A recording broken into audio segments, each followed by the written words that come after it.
Good morning. So today we're going to talk about the vaccine. The numbers continue to rise, and we do have hope, the vaccine. And that's what I want to talk about today. I want to talk about the vaccine and give you a better understanding of how this vaccine works. Typically, when you get a vaccine for a virus, the vaccine is taken from either dead virus parts or viruses that are not as infectious. And so typically you would be given the vaccine, it would go in injection, it would go inside your body, and it would produce antibodies. The vaccine for COVID-19 is a little bit different. It's not a virus. It's not a part of the COVID-19 virus. It's the DNA or the genetic material called messenger RNA that would actually be what would be injected into the person's body. The whole process of this messenger RNA is that it goes into the body, and it actually goes into our cells and produces the protein that is very similar to the spikes that are on the COVID-19. And those spikes go out of the cell, and then antibodies are made for that protein spike. And so it's a different way of getting antibodies. Our old traditional way was to take dead virus or a virus that is not really active and inject that into the person, and the person would make antibodies. In this case, it's not the virus. It's the DNA of the virus, the messenger RNA, which is injected in. It goes into the cell. The cell then makes protein from the messenger RNA, and that protein just happens to be, the way they designed it, it happens to be the spikes on the COVID-19.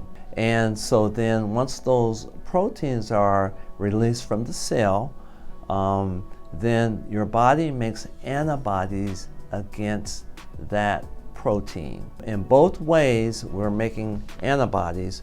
However, in this messenger RNA way, this is new. This has never been done in terms of making a vaccine. It's been in the makings for over a decade. They've been working on how to take messenger RNA from a virus and inject it into the person and make antibodies. So now its time is here. It's a faster way. You can make this messenger RNA faster, and of course that helps in the production, because the world, it's a pandemic, so we need plenty of this messenger RNA if it works. So how did they do this? Okay, so there's a lot of companies out there that are making the vaccine, or trying to get a vaccine that will work. Pfizer and a German company have come together to make this particular vaccine that I'm going to talk about. And so what they did was they took 43,000 individuals. It's called a double-blinded randomized study. In other words, no one knows, the people the researchers that are working with the patients, no one knows. They take half of the patients get a placebo, so they really don't get a vaccine, and then half of the patients actually get the vaccine. And so no one knows who's getting what, except there's an independent group of people outside of the researchers and the patients. At a certain point, they will take the information and they will look at it. This vaccine that we have now with Pfizer is given in 2 steps. You get one injection, and then 3 weeks later you get the other injection. Okay, so what did the study show? The study showed that there were, out of all of the people, that there were 90 people that were positive for COVID-19. Out of all the people that were tested, initially there were 63 people that tested positive for COVID-19. And that was probably about a month after they started the study. The FDA, the company, Pfizer, and the company said that wasn't really compelling evidence, and that they thought that they should have it go a little longer, maybe another month, and see how many people were positive, because they wanted to get enough positive cases so they could look back and see if these positive cases were people that got the vaccine, or were these people that were the positive cases people that did not get the vaccine. Well, as it turned out, they extended it for a longer period of time. It ended up being 94 people were positive for COVID-19. All of the people that were positive came from the placebo. None of the people that were positive had gotten the vaccine. These vaccine studies go in phases.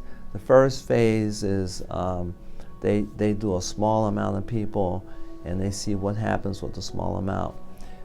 Then they take hundreds of people and see what happens when they give the vaccine. And then with this vaccine that they have, this 2-step vaccine, the third phase is when they take thousands of people. 44,000 people is a lot of people.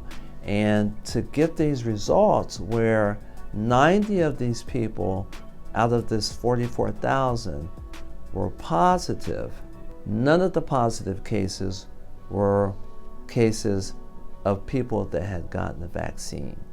So this tells us that the vaccine does work. There's a lot more that we have to look at, and safety. Enough time hasn't gone by to see if there's long-term effects or complications. But so far, so good. Of course, the people that got the vaccine had typical symptoms that you get after you get a vaccine. There's soreness at the injection site, a little fatigue, a little muscle ache, but nothing that was really significant in terms of side effects from the vaccine. And we think that we have something here. And with a little more studying and things that they do with vaccines, all of the detailed things that they would do with the vaccine have to be done. But the big part, the part that says that these people that got the vaccine, they didn't get COVID-19. That's the big compelling part that we were looking for. When you hear people talk about the vaccine probably won't be ready for distribution until early 21, the details have to be worked out. But I think we're well on our way, and that's good news for the world. And so if you like this information, click the like button. And if you want to know more information, because more than likely I'll have more information about the vaccine next week, become a subscriber, and we'll see you next week.